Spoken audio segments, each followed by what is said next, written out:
Hey everyone, it's been a while. If I use this footage, I will probably have my future self. Yes, future self is here to save the day.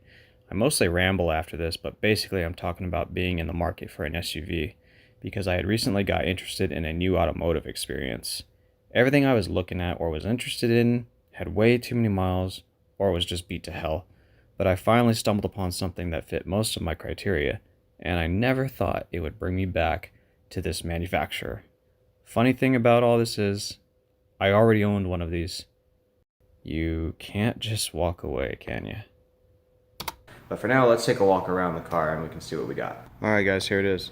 The 2006 Saab 97X. It's only the inline 6 engine, but I'm okay with that and I will explain why. And we're going to go over the damages it clearly has, like the bumper's all roughed up here, but it's irrelevant. And then we have damage, major damage here, but again, still irrelevant. This part does kind of bother me, but I might live with it. I don't know. It didn't hit the glass. The glass door part still functions. The whole hatch part still functions. That is sealed, so I might just live with it. And again, I'll explain why for what I'm going to use it for. And the bumper, again, I might just live with it. It's not a necessity that I need it fixed. It's just kind of irritating to look at.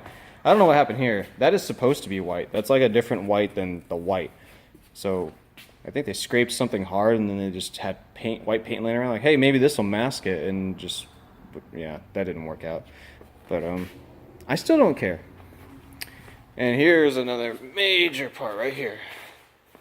As you can see, they tried to stitch up, which is basically an accident. There was an accident. There was this car was in Chicago, and there was just snow, and the car would just not stop skidding and bumped another car.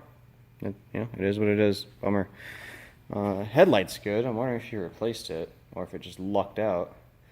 But yeah, the hood's dented in. It's curved up. The fender is pushed in there. It's all mangled right here. And then yeah, this bumper is basically gone. Is done.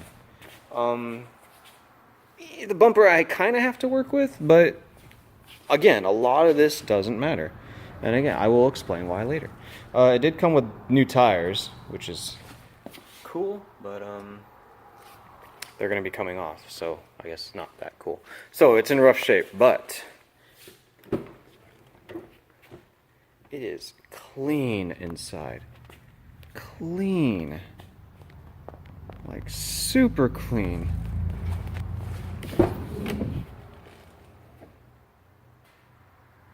This lighting sucks, but clean car.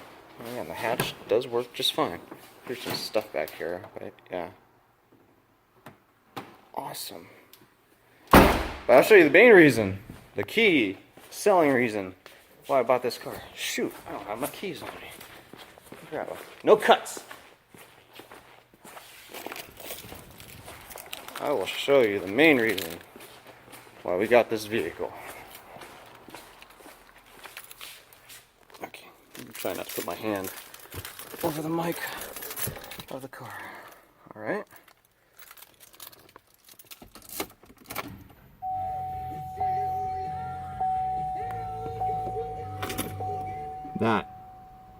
That was the main reason that I bought this car. Isn't that insane?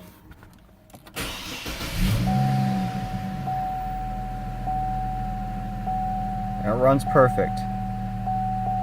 Absolutely no problems. And this one has the upgraded, help me out, the navigation touchscreen. Damn it, I don't know, whatever. It's kind of irrelevant because it's so dated, you know, but just a plus. And guess what doesn't work? Anyway, so from here on, I'm going to just try to document the things I'm doing, and it's not going to be all done today, so you'll probably see me in different clothings, different scenes, but you'll see the build progress of this vehicle. And of course, I'm only going to show this video once it's done, so just follow along and enjoy the video.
So I wanted to share real quick what I'm doing here. As you can see, the bushings need to be replaced on the control arm, but I think it's just easier and possibly cheaper to just buy a new control arm with new bushings already put in. But since I am lifting the vehicle, there's a point where you put strain on this guy. What is that thing called? Ball joint? Yeah, I think that's what it is. Anyway, when you start lifting the vehicle, this will no longer be in the range position it's supposed to be in, so it'll start getting cockeyed, and it might further destroy that ball joint quicker than it normally would. So, the solution they have in, I guess, the GMT platform world is to flip the control arm, because it puts it at a different angle. But now it's in a different position. This is more off to the left, this is more off to the right. So what you do is, you get the control arm from the other side, and then you flip it,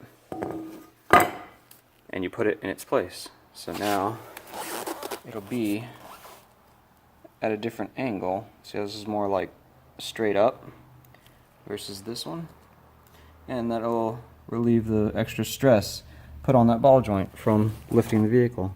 Just a fun fact trick that everyone does. Here's a view of what's going on. Obviously the right one's the OEM and left one's the adjustable. And I try to match the hat placement, so yep, let's get to it.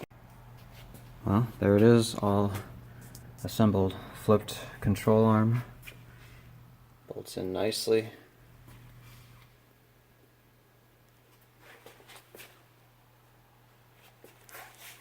And I still have this undone because I'm going to remove that.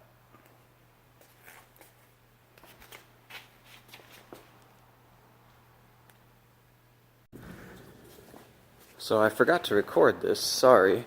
I wanted to show, so the shock mounts up and then up there, but right here is where spring should be, but on the 9.7s they have an airbag. And here is the airbag.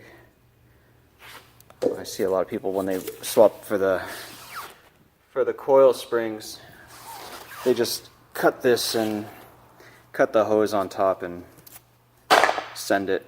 But I actually didn't cut it. What I did is I adjust. Oh yeah, I'll show you that. I adjusted. It's rigged up right now, but I adjusted this sensor. This is a level sensor, so the truck can figure out if you need more air is required in the airbags in the back to lift the suspension or not, like if you're under load or something. I just adjusted it where this is just rigged for now, so it will not send any air no matter what. It'll always think it's got efficient air. So that's what I did there. And yeah, it's just pretty interesting. So what I did is I did that, and I left the key in the on position, so the computer would allow air to escape from the bag until it kind of started to deflate. And then what I did is I lowered the whole rear axle, and when the rear axle started to lower, the airbag started to lift up, and then it just went psss, just let the rest of the air out. And you can see up here, or did it escape? No, it's still here. Camera can't pick up low lighting, but there, this is the hose. Yep, there's the hose. Just chilling up there. No air should be coming out of it because the sensor is set in a position where it shouldn't send any air. And just for future reference, this is kind of tricky to get off, if anyone's wondering. What I did, I don't know if it's right, but it worked on both sides. Let me just try this again, make this quick. So I tried twisting the bag counterclockwise, and it was not coming out, it just kept spinning. But there is a little tab, you can see this whole thing, right? There's a tab right there. So what I heard is you're supposed to do something with that. Push it in, pry it up, something. What I did is I pushed it in, and it felt like just the whole bag just went just like that. But after it did that and I rotated it counterclockwise, the whole thing came loose and just dangled out. And then to get the line out of here, literally this top metal part, I think it's, yeah, or is it right next to it? No, it's the middle part. It pushes down. There's like a release. It's a release. So you push down, and then I pulled this whole bag, and the line just came out. Again, most people just cut it, but this was actually really easy to remove. So just future reference if you're ever going to pull the airbags for any reason. Now this was a doozy. This spring, actually uncompressed, it goes like 4 more inches, and I can only get this whole axle down so far. So what I literally had to do was, so I took the spring, I went to our spring compressor, I compressed it until I measured about how much space I had from the axle on the top mount part, and try to compress it to that measurement. And then I got this handy thing from AutoZone, had to rent it, and then I put those on, and then I took it off of our other compressor thing, so with this way I could at least get it to that measurement I needed quickly, safely, and then I can transport it and then put it in here and then undo it. And I was afraid I wouldn't have enough room, but I actually do. You know, like if it's mounted here and here, like I was afraid the studs are going to come up and come across this or something, but there was room, and I made sure that the tightening part, the 19 mil head, was at the bottom here. I think it was on this one. This would have been too close, but yeah, I made sure they were at the bottom, so when I undid it, it wouldn't actually travel down that much more like this would start traveling up, so it would never like bottom out and get stuck. So yeah, that worked out. New bump stops, new shocks.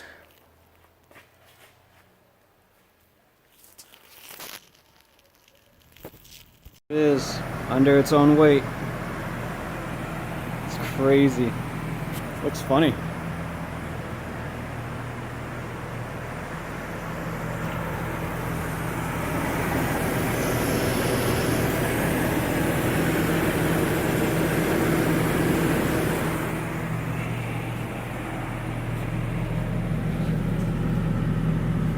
Had to leave this not connected because now it sits. Oh, actually it reaches.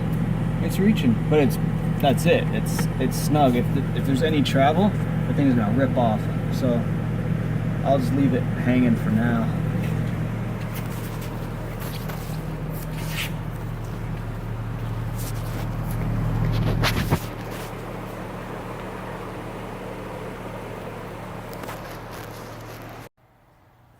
Okay, here we go. Let's go over it quick because I want out of here to go eat. So, stock tire size 255, 55, 18. We went up to a 275, 65, 18, which is a 32-inch tire. This is an OEM tire size for the newer Chevy pickup trucks, and that's where I got these. They're takeoffs. Pretty great shape. Now, this size would fit Trailblazers and Envoys no problem because their wheel arch is different. It's more like a hex or octagon. I don't know my shapes. I'm an idiot. But this is round. And this gap right here is a whole lot narrower than on the Trailblazer or Envoys. So I think I managed to make that one fit fine, but this was not happening. So you can see back here I trimmed. I can put my finger back here, so I might have to cut it more when I let it down here. But you know, the reason I bought this thing is to do this, and I did not care about the front bumper because I knew this was going to happen. I literally I chopped it, started here, and I worked my way as smooth as I could forward, so there's actually more room in the arch now between here and here. Check out the other side. Yep, so same thing. So hopefully this fits just fine, turns just fine. So I'm gonna get it down and see what happens. All right, here it is. Oh man, that is awesome. Obviously the trimming's not great, but this is just temporary. I do intend to do something about the bumper entirely, since it needs to be replaced anyway. And again, that's part of the reason I bought it, because I knew this would have to happen, and it doesn't matter because this bumper's already messed up. So we've got clearance. Oh, my flash is on. Now, I did forget to mention this thing right here, your ball joint. That's the biggest problem with lifting these trucks, or at least getting an oversized tire. Because the tire normally sits underneath it right here. So if you go any bigger, you end up running into it. So you literally have to run, see here? I put it down there. You can't see it here. You literally have to run an adapter. You have to. If you go like a 32-inch tire or bigger. And that's what I did. So there's the clearance. This is just a set a friend gave to me, which came out major and handy for me to gauge what needs to be properly done here, because I only had 2 of the adapters. They didn't have all 4, but this at least gives me, you know, a good guess on what size I need to clear everything. And I have, you know, like I said, I only had 2 of them, so I did not put any in the rear, which kind of scared me. I was hoping that nothing would touch in the rear, because I at least need to limp this thing home. So it doesn't look like anything's touching. Nope. I think we're good. As long as I can make it home. I don't think that's gonna touch. I don't think that's gonna touch. Yeah, we're good. Might have to do something about this tailgate too. Got some more to do to it, but we're getting there.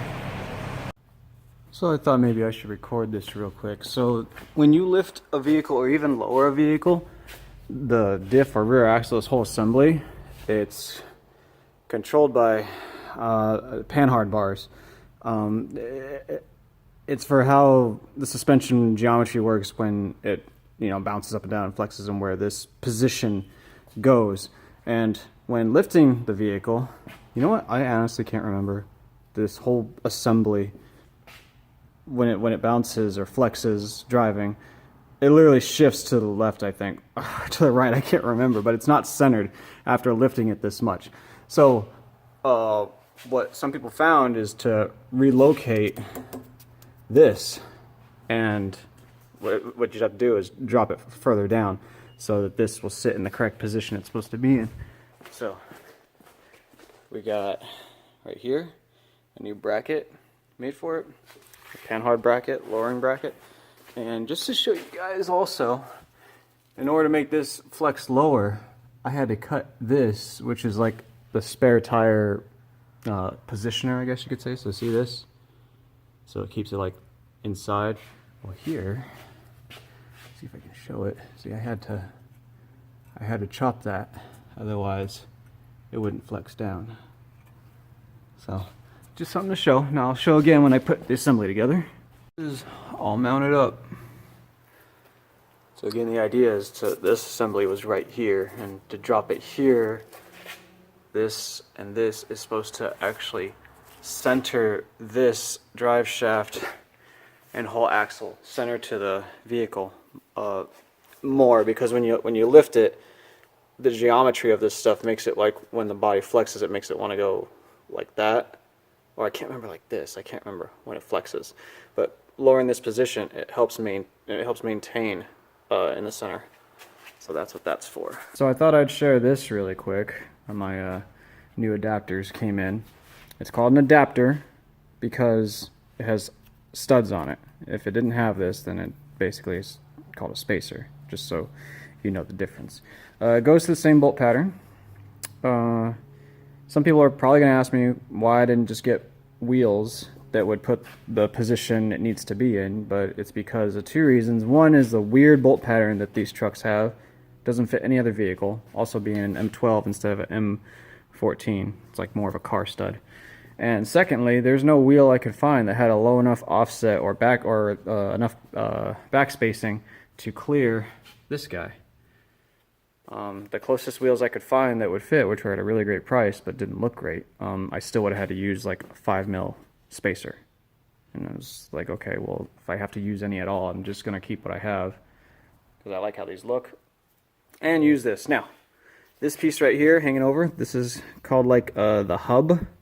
It's a hub mounting surface. Every wheel needs this to fit perfectly in this hole right here, just so the wheel has something to like sit on instead of relying just on the studs. Now this is what I had on it before. As you can see, this one doesn't have anything, and because this is so thick, I can show you actually, because I didn't put this one on yet. Let's see here. Come on, buddy. Bam, on. But this piece doesn't come through, and there's nothing for the wheel to rest on. So it's fully relying on the studs for it to be aligned and centered. And if it's off at all, then when you're driving, it can wiggle and make a vibration. So that's why you don't want to do this. You want to do that. So here's the spare tire. Oh my god. So old. I bet this is the original. What we got? 255, 60, 72. There it is. Look at that. There's the DOT. 2006. That's what year the Saab is. 2006.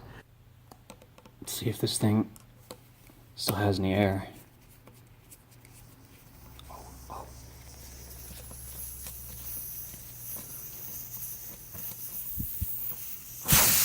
Oh, it's like 15-year-old air. Oh my god, look at it. Looks nice. What you just watched was filmed at the end of the year of 2020. It is now the end of the year of 2024. It's been 4 years. This has been a long time coming, but I think, famous last words, I think this build is finally done. I think we're done. Yeah.